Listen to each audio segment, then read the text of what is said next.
So this is why I make community posts about doing some of these versus matchups, because I'm not gonna lie, Thor versus Gerard was the last thing that I thought about, but it's the most obvious thing for me to do. So thank you to everyone in the comments and in the community post saying to do Thor versus Gerard, because I completely forgot about it and wasn't even considering it. For everybody asking for Thor versus Thor from Marvel Comics, shame on you. I don't read comics, so don't ask about that, alright? But yeah, that's going to be the topic for today's video. We're going to be taking Thor from Records of Ragnarok, and we're going to be pitting him up against our Valkyrie from the Bleach series, Gerard Valkyrie, and seeing who would win if these two were to come to blows. However, before we begin, if you enjoy this type of versus content, or you just enjoy what I do, the Bleach power scaling and all that, make sure you leave a like on the video and subscribe to the channel. But if you want extra content, you can click that join button and become a channel member. I upload debates and past live streams for channel members, although I've kind of been slacking on that lately, so I'll get back on that.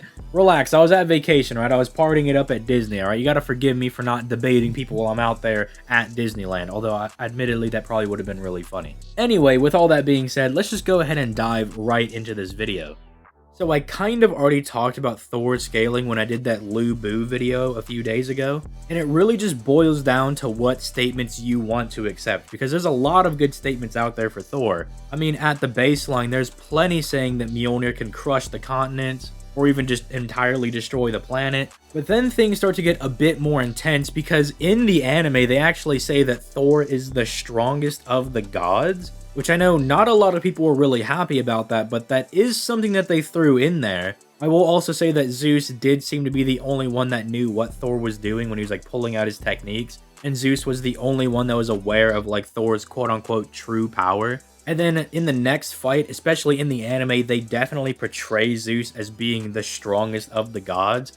So it kind of just goes along with, what interpretation do you want to use? Do you want to use the statement where they say Thor is the strongest god? Or do you want to go with the interpretation that Zeus is the strongest god? Again, it really is just up to your own interpretation and what statements you want to accept and what you want to argue. If that's not something you're down with, then you better be ready for a rocky ride, because that's pretty much all of Record of Ragnarok. It's all over the place with who's the strongest and who's the greatest, and this is the greatest man, but he's got the best muscles. That happens literally every other chapter, so you better get used to it. It's all up to your interpretation and what you personally want to argue. So Thor has statements that say that he can crush the continents and he can destroy the planet with Mjolnir. Thor actually scales above Mjolnir himself because he has to wear the gauntlets, not for his own protection, but actually to protect Mjolnir until it wakes up. And even when Mjolnir awakens, he actually still is able to wield it barehanded. So saying that Thor himself wouldn't scale to Mjolnir is a bit far-fetched. But if you're gonna use the statement of Thor being the strongest god, then he would scale above Zeus, who not only survived the Big Bang casually, he thought it was a big thrill, but they also say in the anime that out of nothing, he created everything. So Zeus actually might have just been the person that made the Big Bang in this series, which would actually be a universal feat. So yeah, that's quite the range we have here for Thor. He's either like continental to planetary-ish, or he's just universal.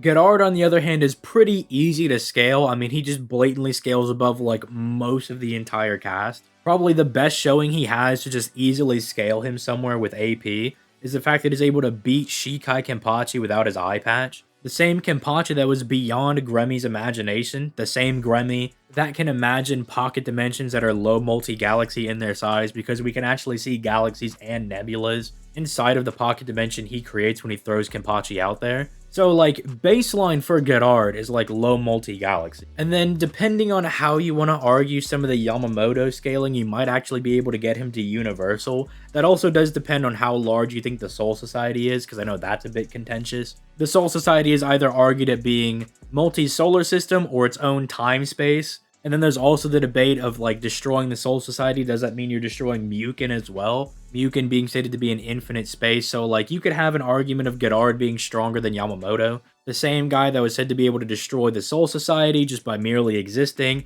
The Soul Society contains Mukin. That would be like an infinite feat just for destroying an infinite space inside of the Soul Society. There are some issues with that because it really does depend on how you argue Yamamoto. He's said to be the strongest amongst the captains at the beginning of the war, and Yuha says none of the Sternritter can contain his power. but we don't actually know if Yuha's taking into account the Ashwallen and like Gerard getting stronger and stronger as the fight goes on. So I'll just leave that up to you guys in the comments down below as to whether or not that's what you want to argue. I'll go with low multi-galaxy and just have Universal as the highball for Gerard. Speed for Thor is going to be a bit rough because if you don't scale him to Adam and Zeus, his speed feats are going to be rather lacking. I mean, he uses lightning, that's pretty cool, but that's not all that fast, especially if you know anything at all about the Bleach verse. You kind of know that they're beyond lightning, so that's not really going to do Thor very many favors. In the anime, he's shown teleporting, but he doesn't teleport in combat, which is so frustrating, because you could argue that the teleportation would give him infinite speed, but he never uses it in combat and nobody reacts to it.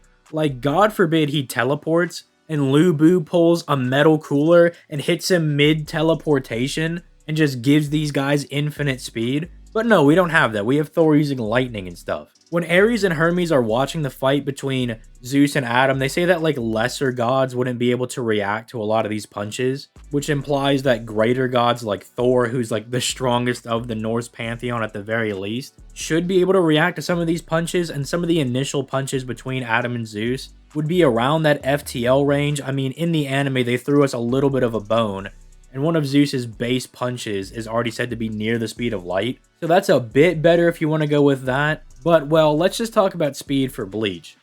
The Bleach speed meta is absolutely insane. I mean, for most of the series, it's pretty tame. There's nothing super crazy going on. You can get them like hundreds of times the speed of light. If you want to try to calc stack, you can get them to being like hundreds of thousands of times the speed of light, although that's a little frowned upon. Regardless, you can get them to be pretty quick, but then in the 1,000-Year Blood War, the speed scaling just went off crack cocaine, because you have the Soul Palace and the Soul Society, and you have Ichigo, who at bare minimum at this time should be at least the speed of light considering everything that we have, and this is a transcended Ichigo. I would think he's faster than his Bankai self, or at least as fast as his like Soul Society Bankai self. And it takes him like half a day to get from the Soul Palace to the Soul Society, which if you're traveling at the speed of light for like half a day, that's a pretty massive amount of distance that's created between those two places. But that's not why it's crazy. The reason it's crazy is then the Mime Hage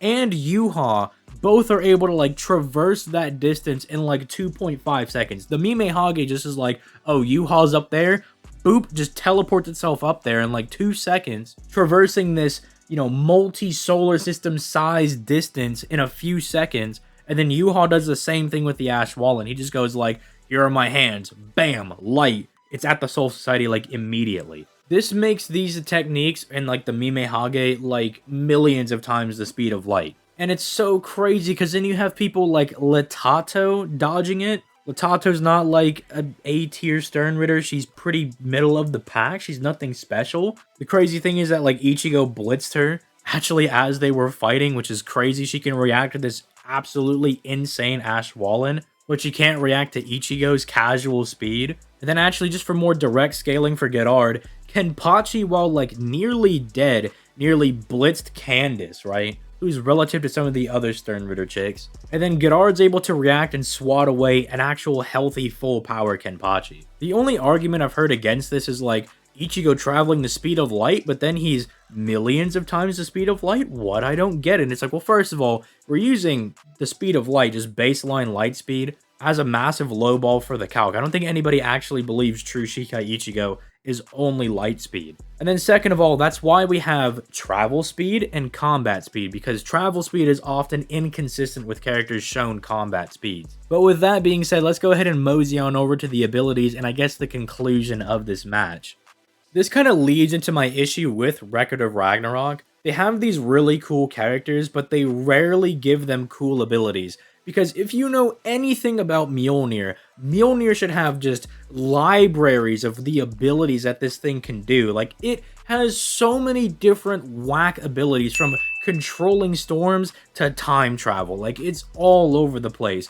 But in Record of Ragnarok, all it does is big smash. A little bit of lightning here and there, but it's pretty much just big swing, big smash. It also comes back to Thor. It might have some like auto tracking or something, because they say it's never missed every time he throws it, but then Lu Bu dodges it. So it might just be that Thor was way stronger and way faster than everybody he threw the hammer at. I mean, at the very least, you could say that Thor has existence erasure, because that's kind of the point of a lot of the matches in this series, is that you have to completely kill the other person, as they are revived as a soul as well. But then in the anime, they actually add the line from Zeus where he says, you have to erase their existence to kill them. So you could say that they have existence erasure, but that's really not going to be enough for Thor to win this match, because then you look at Gerard, who as a Quincy already has existence erasing arrows, has the broken miracle ability that basically when he's killed or damaged, either one, he just comes back even stronger. He absorbs all of that damage into himself and then uses that to become stronger. It is super whack. It is extremely broken. So broken, in fact, that Kubo couldn't even kill off Gerard. He had to have Yuha reclaim his powers from Gerard to just completely delete him. Like, this man Gerard actually never died. He just got reabsorbed back into Yuha, because that's how broken that ability was. Even Toshiro, whose ability is to shut down other people's abilities, couldn't shut down the miracle. That is absolutely crazy, and the level of BS we're at with Gerard's miracle ability. So if you think in any universe that Thor is going to beat Gerard, you are on some crack cocaine, dude. To even get Thor on the same level as Gerard, you have to like take the one statement where Thor is said to be the strongest god and just run with that. Ignore everything they say about, like Shiva, about Zeus, about Poseidon. You have to ignore all of that. But then you also have to argue